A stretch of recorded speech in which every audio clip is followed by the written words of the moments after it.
weekend. Yes. Yes. Are you ready to talk about it? Yes, we had the World WCR returning this weekend for race 2 in the Netherlands Yes. at TT Assen. Yes. Essentially, so it's, in case you're not familiar, it's the women's motorcycle league, essentially. So they're on the circuit, so Circuit Racing World Championship. Yeah, Women's World Racing Championship. Yes, right? so this is now the third season. We've been so lucky to have caught it right from the first season. Inaugural season, yeah. Which is something, I guess, you can't often say that you catch something in its inaugural season. Yeah, so I'm absolutely. very excited about it because we've been able to watch the women grow within the sport, because this is not a junior league. This is just a league for just the women. And there's obviously, we've been talking about it, that there's different types of experience levels. Absolutely. But things are getting better, and they've always been competitive. Yes. But they've been competitive groups within it. Yes. Which is has been still happening. Of course. But it is a really fantastic championship to watch. And every season, of course, we get new women joining, and it's been so fun to watch their development and their growth. And so this season has been just the same. We've got a bunch of new women joining, especially Paola Ramos, the Spaniard. I mean, we had the first round in Portugal where she was on the podium both times. She even won the second race. She was a wild card in the previous season, and she had an excellent... And technically, she would have won the last round, both races, but for one race, she got a penalty. Yes. But yeah, she definitely came in with a statement. Yes. So then now this season, high expectations, of course, for Paola Ramos. Of course, we had big expectation for Maria Herrera, who had won last season's World Championship. And in the previous season, she was the runner-up. Exactly. And then we also have Beatriz Neila, who we've been an eye on. I mean, we love her because she's just the most adorable. She's the definition of sunshine. Yes, 100%. And joy. Yeah, 100%. And she's an incredible competitor. Also, last season, she almost took the championship from Maria Herrera. They had an excellent fight all the way to the last race. So this season, of course, there was expectations between the two of them, including Paola Ramos, and to see if there's other people, because we've had, for example, Roberta Ponciani, Lucy Budisel, Chloe Jones, Sarah Sanchez. I mean, there's more and more people now, more in the conversation to also join the podium. Our girl, Tyler Ralph. Yes, of course, our girl, Tyler Ralph. And then this weekend, we had somebody new we had our eye on. Yes. This is the second time she's returned. She actually, the first race, she was a wild card. Yes. But she did so well that they invited her to come back again. Yes. And her name is Malka Sarah Pouchet. No, I don't think you're quite right. Sarah Pouchet. Yeah. You could just look up the result. I'm going to double check it because I want to make sure. Pull up the results. Because she's on the result sheet. Oh, gotcha. Second tab, yeah. Yes. Well, also not Sarah Puig. She's a Thai rider. Yeah, so Malka Sarah Puig. What's the first name that you keep saying? Malka. Is it? Are you sure? Yeah, I am, and like 90% sure. But you keep talking, I'll look it up. Yes, okay. Because I'm like, I don't think that's her first name. But anyway, so she really stood out to us this weekend. Because we didn't quite see her the first round. Apparently, she had 1 point in both of the first rounds in Portugal. Muclada. See, that's what I'm saying. Sorry, it's so yeah, sorry. that's what I was like. I thought I got all the A's in there. No, it's Muclada. Yeah, so I was like, I it apologize. doesn't sound right. So Sarah Puig, we have our eye on now. I'm so excited that we have somebody new. I also love that she's also not European. She's from Thailand, like I said, so it's really nice to have somebody else in the mix. And she was so exciting to watch this weekend. So we have 2 races, one on Saturday. It started with a big bang because we had a crash happen, which was caused by Serpa. She's a Spanish rider. So she went really, really hot into T1. Yes. She unfortunately bowled out a bunch of people. Our girl Tyler Ralph, who started in 4th, got hit by one of them too. She ended up actually going on the stretcher, and she had to be taken to the medical tent. Fortunately, she was in the second race, but I do believe there was injury because she was holding her wrist, and the wrist is obviously so important. So important. They ended up red flagging in the race. Yeah, because not only it was like 2 other riders that also went down because they just got caught in the. I mean, you can imagine T1. at the start of the race. Everybody's really close together. Tires still cold. Tyla got hit. She went down, and she took 2 other riders with her. Obviously not on purpose. It's just you can't casualty. do anything. But because it happened so early on, they red flagged the race, and then they restarted the race, but only with 8 laps instead of 12. Yes.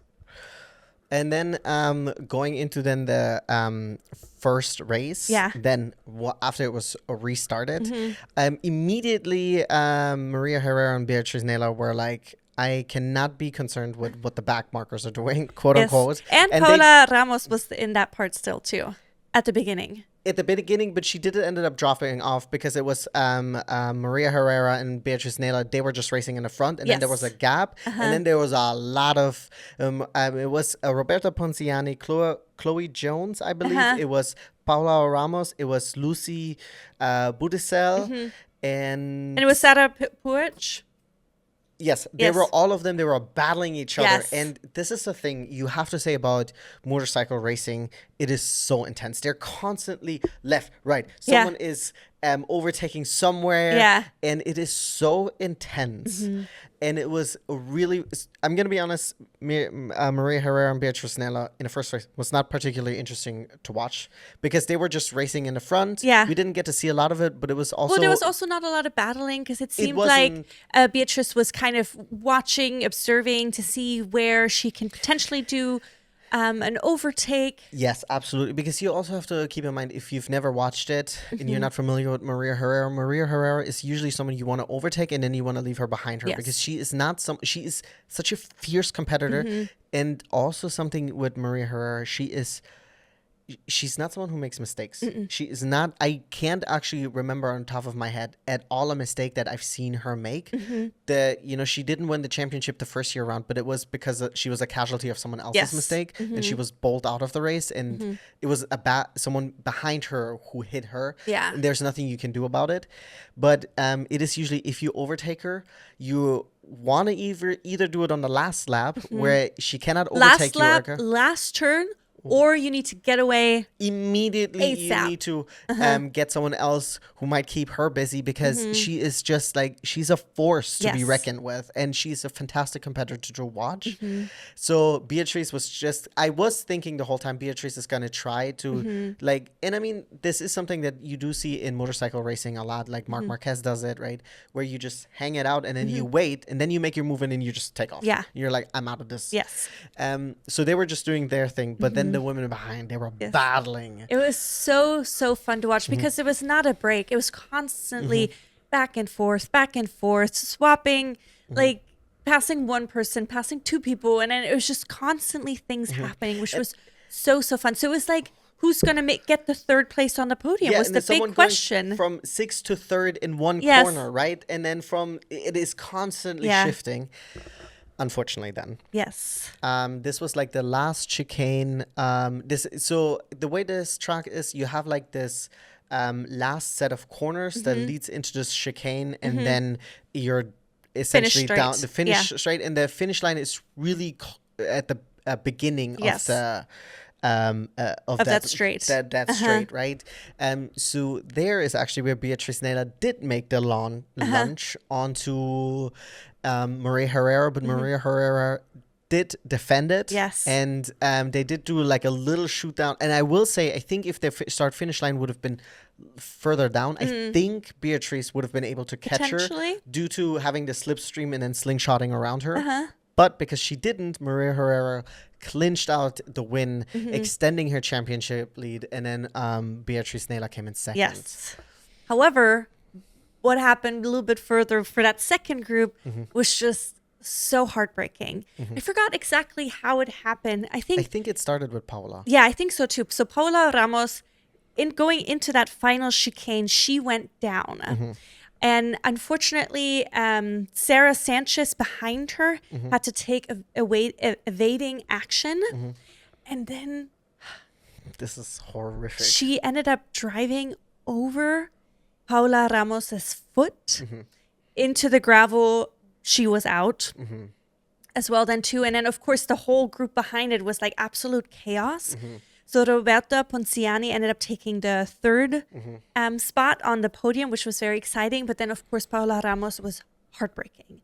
That she went down, that she had somebody drive over the foot. We saw her go out on the stretcher holding her leg. So it was more like the ankle situation. And yes. I mean, which is not better. It is not better. I mean, of course they have this like thick boot. Yes.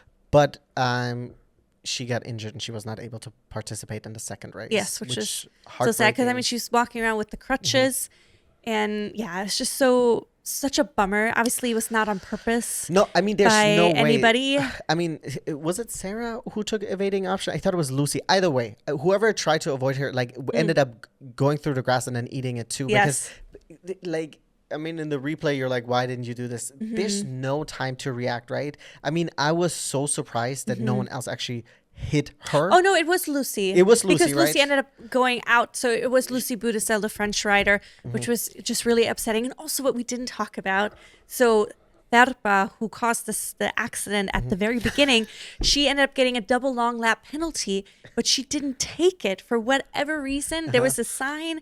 I think we talked about that there should be like a display, some kind of indication on the screen on the bike. But for whatever reason, she didn't see it or she ignored it. So then she got a drive-through penalty. No, she got a ×2 double. Well, no, I think that was just a double. Oh, that was just a double. And then she got a drive-through penalty, which she also missed. So she ended up getting then a time penalty at the end, like 34-second time penalty. Which hurt her because she went down to 17th. To be fair, I think, I mean, she would have not made it into the points even if she would have served the double long lap penalty. It's just too much of a deficit. It's a lot. You're not making that up. No, for sure. So that was a little bit of a bummer for her. It was also so surprising that she just didn't see it.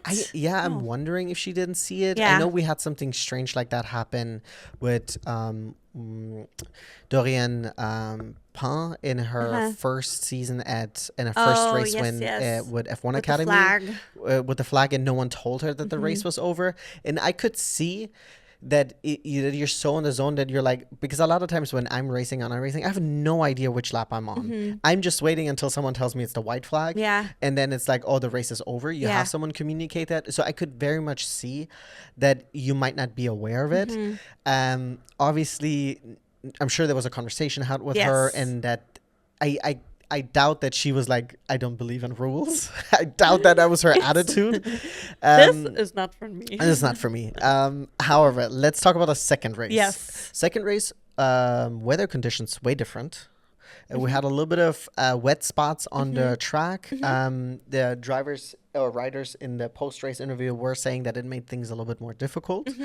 This time around, we had actually Beatrice Neila starting from the pole position, because always the fastest lap, it goes based on the lap times of the first race. Yeah. Well, it's not for like the top 10. Yes. For the top 10, the 10 fastest get slotted in the top 10 order, and then it's based on the super pole. Yes. But yeah, so Beatrice Neila was in the front. Unfortunately, we didn't have Paola Ramos with us, but Maria Herrera was right there. Lucy Boudicelle was right there. And then we had, not only did we have one false or jump start from Sarah Sanchez, but then we had an incredible wheelie from Sarah Puig, and then also like mini wheelies from Beatrice Neila and Maria Herrera on the start. Yep. And then Maria had an excellent start again. And I was like, girl, she's let's just let other people. She's a beast. She absolutely. So it was like immediately the two of them gone. Yeah. Maria and Beatrice, they had their own race, but then we had the other excellent second group again. Yeah, we had Lucy Boudicelle, we had Roberta Ponciani, Mulaka, Sarah Puig. I don't know. Sarah Puig? Sarah Puig, yeah. Puig. And then we had also Chloe Jones in there again, as well as, I think, Serpa. Yeah, I mean, it was a really big group. Yeah. And they were constantly battling each other. And you did not know how this was going to end. No. Constantly, there was also this like threat of potentially the race being red flagged. And if the race has advanced a certain amount of laps, which in a 12-lap race, it's not that much, the red flag, then immediately it will go based on the last sector that they passed. Yes. And then that defines the final. Yes. We've had a finish like that last year, I believe. Yes. And so it is also very vital that you in a race like this when you know that this might happen, because there was white flags in the white flags with the red cross or the red X in it that indicates like, hey, these are wet spots on the track, that you know as a rider you cannot just hang back and see what will happen and then try to make your move. You have to fight for it. Track position is very important. And then that also meant that we had a lot more fighting now in the front. Yes. Yeah, I mean, we had both. We had fighting in the back group, and then Lucy Budisell eventually went her own way. So she was like this middle group between Maria and Beatrice in the front, and the second bigger group of women in the middle, or like behind Lucy. But Beatrice Neila and Maria Herrera, what a fun little battle between the two. I mean, it was too much of a battle, actually. I felt like Beatrice was just hanging back and watching more again. There was some overtakes, but then... I mean, they were going back and forth. Yes. It was like Beatrice was overtaking, and then it happened exactly like we said. Maria Herrera was like, next corner, I'm going to get you again, or next like overtaking opportunity. But it felt like to me like Beatrice was testing. Like, if I do this, what is Maria going to do? What's her comeback? Can I do it here? When is she kind of testing the limits? And even Maria said in the post-race interview, like, Beatrice was really pushing her because she was trying to be a little bit safer just because the track conditions were difficult. But Beatrice did not make it easy for her. So she had to push. And so it was so nice to see them both battling. And then on the last lap, yet again, but this time a little bit later than she did on the first race, Beatrice went for the overtake again. But she then had a little bit better track position going into the final chicane. And then they were even closer crossing the finish line. However, this time, Beatrice Neila comes in first. Grabs her first win of the season. And I believe, if I remember correctly, last year, she won the race by making that she won one of those races by making the overtake in that last corner, where you are able to kind of like cut quite a bit, which is within legal measurement. And she sent it past Maria, and Maria was actually she was very surprised by that move, and she gave someone a thumbs up because. Above else, like Maria, obviously a fierce competitor, but she also loves like hard and fair racing. And but it was awesome to see Beatrice. She really needed this win. Also to not let Maria run away with the championship for extending her gap even more, which it is already quite a good chunk. So it is really important. You have to, I'm trying to hear. They don't make it really that easy. Yikes. No, they don't show much of it so far, or stats here maybe. So she was so it was really important. She was also super excited, and this is also helps first of all prevent Maria from getting into a momentum, and then hopefully also helps her get into a momentum. You have the championship stats pulled up. What is it? So Maria is leading by 90 points. Second place is Beatrice Neila with 77. Roberta Ponciani is in third with 52, and then Paula Ramos fourth with 45 points, which is obviously a big bummer for her that she didn't compete this weekend or the second race or she didn't gain points in either of the races, which is a huge loss to her because she was definitely a big title contender. It's not over yet, but this definitely hurt her a lot because neither Beatrice nor Maria are prone to make big mistakes. I have not seen... Knock on wood, I don't know what's happened. The only crash I've ever seen with Maria was her being bowled out by Sarah Sanchez. So, I mean, we'll see. Beatrice, I don't remember Beatrice that much from the first season. She was someone who was in the top 5 a lot, but she wasn't actually like a podium contender on a consistent base. And she did a huge step up from season 1 to season 2. She really, really stepped it up because I was thinking, we talked about it like last year. We thought like going into the season because the champion was not returning, Anna Carrasco, that she was just going to run away with it. But Beatrice Neila was just like... No, but it was, I mean, what an exciting race weekend it was. It was such great battling. I'm really excited to continue watching Sarah Buech if she gets to return. Hopefully. Because like we said, she was invited only the first time just for Portugal, but then she invited back because she was so well, because she's also now 6th in the overall championship based on points, which is excellent for somebody who's brand new and not even official seat holder. Yeah, and it's also, you have to keep in mind, this is also like, I think motorcycle racing like MotoGP and then it is very Eurocentric, right? To have someone who doesn't have access, I'm assuming, to race on those tracks very all often, the time. Yeah, exactly. And stuff like that is really, really awesome to come in there and then fight for points. There was a huge chance that she might actually make it onto the podium. And I hope that whatever team she's part of, that they're going to give her a permanent seat, because I think it is very much in the cards for her to get several podiums this year. There's no way. I think it's just a matter of like really like focusing in on that and making that progress. And I think almost like I'm hoping that she could move in that direction that I always wanted Roberta to move in, whereas Roberta hasn't been able to close that gap to the front. In that third season, we're still not seeing her consistently making it into the front. She's still within the second quote-unquote group. Whereas like Paula Ramos immediately came in and was like, hey, listen, I can fight on the front, right? I was hoping Chloe Jones this year would be able to make that, close that gap. But if we could get her to do that, love that. Especially, listen, we're both Europeans. But I'd love to see a non-European mix it up. Yeah, right? Of course. Non-Spaniard too. I'll take that already, you know? For sure. But we have a week off before they head to Hungary for the next round of the championship. Can I ask, why does it jump from 4 to 7? 2, 3, 4, 7.